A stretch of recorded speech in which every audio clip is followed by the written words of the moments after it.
sejujurnya rasanya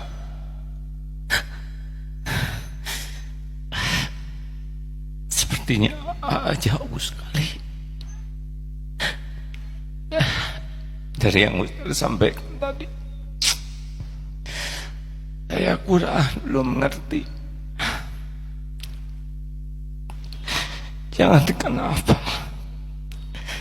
bahasa Arab juga tidak fasih. Ilmu kita jauh. Gimana Ustaz? Nggak kepikir punya posisi seperti sekarang ini. Tapi kalau kriteria ulama seperti tadi,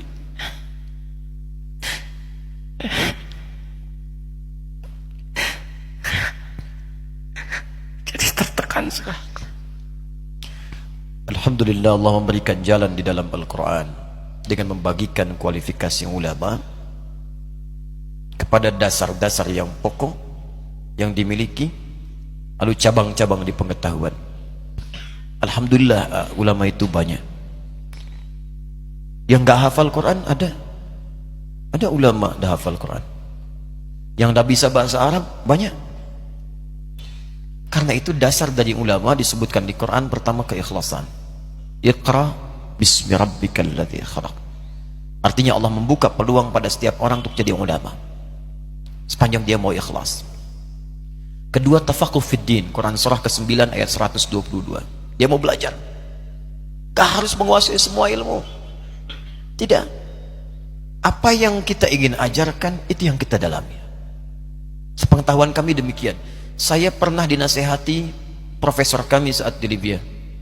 Semoga Allah muliakan beliau. Nah, kata beliau, kalau engkau belajar satu ilmu dan engkau dalami, titiknya begini. Tapi kalau engkau ingin kuasai semuanya, maka beliau membuat lingkaran. Engkau tidak akan mendapatkan apapun. Kosong. Itulah hikmahnya Allah jadikan bahkan para imam mazhab ada 4. Karena ternyata setiap 4 itu melengkapi satu dengan yang lainnya. Kenapa Luqman disebut dengan Al-Hakim? Karena ilmunya memang ilmu hikmah. Tak ada yang lainnya. Luqman bukan ahli fiqih, Luqman bukan ahli tafsir, tapi belajar hikmah dipraktekkan. Saking dihormatinya, diapresiasi oleh Allah, diabadikan namanya dalam Al-Quran surah ke-31 surah Luqman. Imran bukan ulama, Imran orang soleh, tapi menyiapkan anaknya Maryam dekat dengan Allah. Fokus ibadah, satu passion. Diberuntungnya turun ayat kata Allah, wa ma kana al-mu'minuna liyanfiru kaffah. Tidak semua orang mesti berperang, semua berjihad. Ada pahala besar yang akan aku turunkan. Ya, falaula nafara min kulli firqatin minhum ta'ifah liyatafaqahu fid din. Hendaklah ada sebagian orang yang ingin bertafaqquh fid din. Ad-din itu Islam. Quran surah ketiga ayat 19. Inna dina indallahil Islam. Islam pun dibagi lagi di hadis Muslim. Ya, pertama, al-Islamu an tashhada an la ilaha illallah wa anna Muhammadar Rasulullah. Orang Islam itu bersyahadat, syahadat ada ilmunya. Quran surah ke-47 ayat 19. Fa'lam, mesti punya ilmu annahu la ilaha illallah, untuk bisa menguatkan tauhid kita bahwa tidak ada Tuhan selain Allah. Ilmunya disebut dengan ilmu tauhid. Ada ulama yang fokus di tauhid saja. Oh, bisa ambil itu, dalami. Ada yang mengajarkan tauhid aja, tauhid sampai kuliah. Ada yang dulu tuh nggak ada kampus, nggak ada apa-apa, ada yang fokus ke situ aja ngajarnya tauhid. Yang dibahas gak banyak-banyak. Kata Abdurrahman As-Sulami, ini hadis yang sangat populer di Al-Bukhari, nomor hadis 4719. Al-Bukhari menerima dari Hajjaj bin Minhal, Hajjaj bin Minhal menerima dari Syu'bah, Syu'bah menerima dari Alqamah bin Marthad, Alqamah bin Marthad menerima dari Sa'ad bin Ubaidah, Sa'ad bin Ubaidah menerima dari Abu Abdurrahman As-Sulami, Abu Abdurrahman As-Sulami menerima dari Uthman bin Affan dan Ali bin Abi Thalib radhiyallahu ta'ala anhuma dari Nabi sallallahu alaihi wasallam. Hadisnya, khairukum man ta'allama al-Qur'ana wa 'allama. Kalau anda ingin jadi orang baik, kata Nabi, belajar Quran dan amalkan. Tapi kata Abu Abdurrahman As-Sulami, lihat komentarnya, akhadtul Qur'ana an qaumin, saya belajar Quran dari kalangan sahabat yang banyak, dan saya tidak dapati mereka itu kebanyakan semua hafal Quran. Sahabat kebanyakan mereka, kata Abu Abdurrahman As-Sulami, ngapalin 5 ayat diamalkan, ngapalin 10 ayat diamalkan, dan gak semuanya jadi ulama.